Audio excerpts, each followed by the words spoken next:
Good morning. Welcome to Kathy's Uncomplicated Cooking. We're going to make homemade enchilada sauce today. Yeah, I know you can go buy this stuff in the jar, the can, or whatever, and that's all right if that's what you want to do, because again, we're making our recipes our own. But this is pretty easy, and people will go, wow, you made your own sauce? That's pretty stinking cool. So anyway, so there's that. So we are going to start off with a 1/4 cup of bacon grease or oil. So we're going to do that. That's in the pot, getting nice and warm. The next thing we're going to do is add equal amounts of our flour. And this is called a roux. So I'm going to mix that up real well with a whisk. A spoon doesn't work nearly as well as a whisk. This is one of the essential things I think people ought to have in their kitchens is our whisks of different sizes. And I got a cute little whisk here I'm going to show you, because you know this is a flat-sided pot, heavy bottom pot. This gets in your corners. This little guy right here. If you can find that, that's very valuable to have.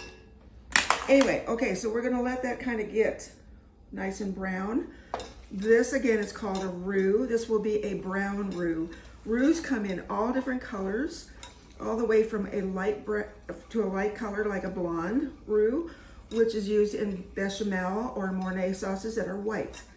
This, if you're going to use a roux for a gumbo or something like I'm making right now, it needs to kind of brown a little bit. So what we're going to do here in a minute, while we're waiting for that to get brown, I might want to add a little bit more flour to that, but for now I'm going to do that.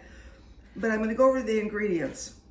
There is chili powder, garlic powder, cumin, and I got to show you a little trick that I think is really cool. Now, here's the tomato paste. It calls for a can of tomato paste, or half a can. I use this tomato paste that you get in a tube because I may not want to use all of that, and that whole thing is just going to go to waste. So this is something you can control, and it's right there by the rest of the sauce, the tomato sauces, and it just goes in your fridge.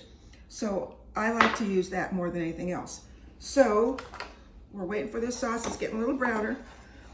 It's getting a little browner. We're getting there. See how brown that is? We're getting there. Okay, so we are going to add now our chili powder and stir that up really good.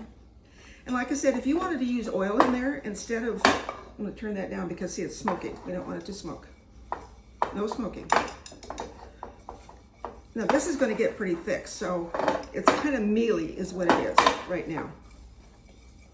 So we'll let that cook because the flour needs to cook. The thing that people make the biggest mistake on when they're making a roux is not allowing the flour to cook. So that's where your flavor comes, and it usually takes a couple minutes for your flour to actually cook. And it makes a huge difference. So now we're going to add our tomato sauce.